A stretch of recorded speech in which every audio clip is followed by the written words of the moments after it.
It's summer in a small town. The cicada are singing and the flowers are bright in the midday sun. There's a park nearby, and railroad tracks just a block down the street. Moving in today are Yatsuba and her young adoptive father, Yosuke. They unpack with the help of their giant friend Jumbo, and they meet their neighbors, the Ayases. All of this is new for Yatsuba, the 5-year-old girl with the 4-leaf clover hair, whose smile is invincible and energy unending. This is that story. This is Yatsubato by Azuma Kiyahiko.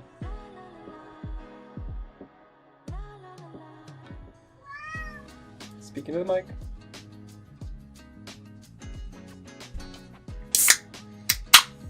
Hello and welcome to Manga Mondays, the weekly and soon to be bi-weekly show where I recommend you great manga or talk about weird manga.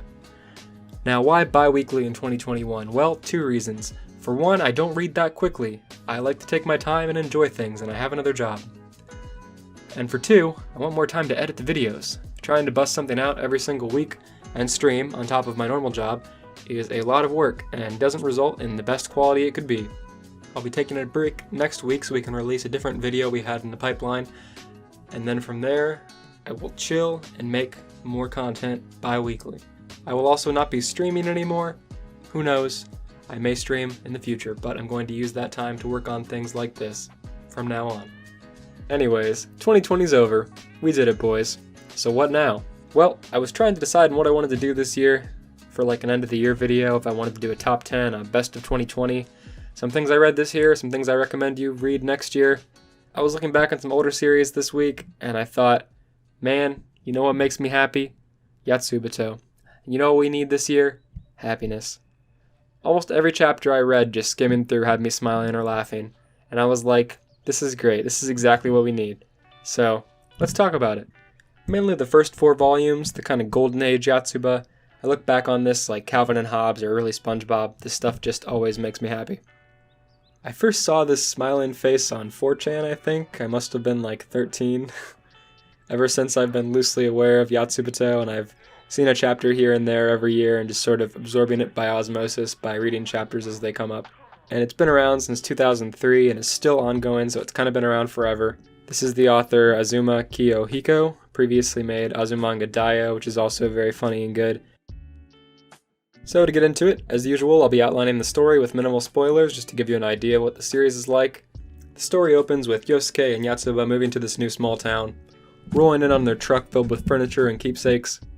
Yatsuba marvels at the sights and sounds as they roll in, all this new stuff. Yosuke the father is her caretaker. He works from home as a freelance translator and loves Yatsuba. He has fun with all of her nonsense, patiently teaching her about the world from animals to air conditioning as she explores this new town and new home. He apparently adopted her from a foreign country, but it doesn't really come up very often, besides maybe serving to explain why he's so young when people ask. Once they park at their new home, they meet with their friend Jumbo, who helps them unload, a giant goofy man who works at a flower shop. He pats Yatsuba on the head and she says, "Wow, you've gotten bigger since we last met." And he's like, "Where did you learn to say that?" and laughs. He and Yosuke are best friends, and even if he wasn't a foot taller, he would really stick out from all of his shameless and bright personality. He's a lot of fun. And he always humors Yatsuba as well. One of their neighbors also comes out to say hi. Her name is Fuka Ayase, a 16-year-old middle child of a trio of girls. There's also Ina, who's about Yatsuba's age, and the too cool 20-something Asagi that Jumbo has a crush on. There's the mom, too, an older lady with a sly smile and a love for cake. These are our neighbor girls and our characters for the whole story, pretty much. From here, the plot is a little bit different chapter to chapter. Each one is an adventure for Yatsuba, learning about new experiences and projecting it on those around her, frequently busting into the Ayase's house and causing havoc. Pretty much every one of these chapters made me smile or laugh. Going to the zoo, the river, the New Year's firework festival. I couldn't read this next to somebody without constantly showing them a page and sharing these pages on Instagram or whatever. A lot of these are visual gags, so I can't exactly do them justice, but I'll just talk about one as an example really quick. The pool chapter. So Yosuke, the dad, comes home with tickets to Waterworld. He tells Jumbo and Yatsuba, who are both at home, and they go, "Yay, Waterworld!" And Yatsuba doesn't actually know what Waterworld is. And Jumbo's like, "Don't say that if you don't know what it is." Jumbo asks her to invite the older neighbor girl, Asagi, that he has a crush on. So Yatsuba goes to the neighbor's house and comes back and is like, "Okay, I invited her, she said yes." They pack up the next day to go, and Yatsuba comes back from the neighbor's house with Fuka instead, the teenage girl. Jumbo's kind of mad. He's in a nice suit with a bundle of flowers, obviously expecting a date of his own age. And Fuka is like, why are you dressed like that, dude? And Jumbo's like, shut up, Brett! Then calmly says, no, Yatsuba, this is the wrong girl. Go get the other one. And Yatsuba's like, oh, Asagi was out, so I just asked Fuka instead. And Fuka's like, oh, I see. Jumbo says, okay, whatever, get in the car. He takes them to a public pool instead of Waterworld. And Fuka's like, what the hell is this? This isn't Waterworld. And Jumbo's like, it's good enough for children. Let's go. So Yatsuba immediately bursts in and gets in trouble for running.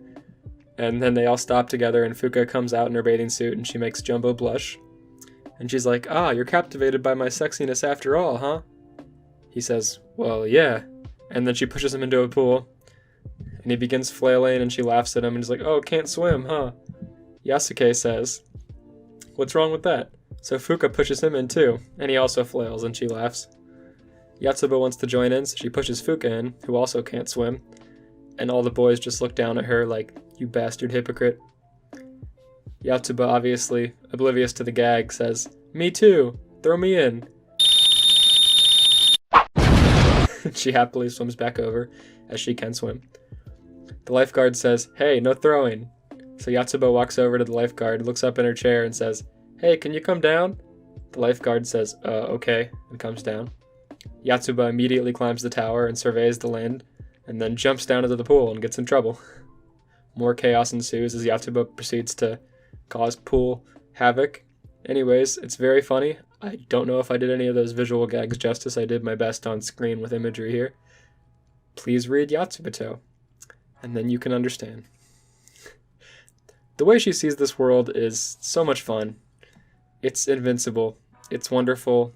It's very Yatsubato. I completely understand why this had the following it did at the time. And if I could recommend you read one thing to make you smile going into next year, it would be this. Just a couple of volumes. It will be worth it. You'll wonder why you haven't read it already. Thanks for watching. If you like this video, please consider subscribing, checking out our other manga videos, our fanfiction podcast, or following us on Twitter or Instagram. Thanks for watching. Have a good day. Peace.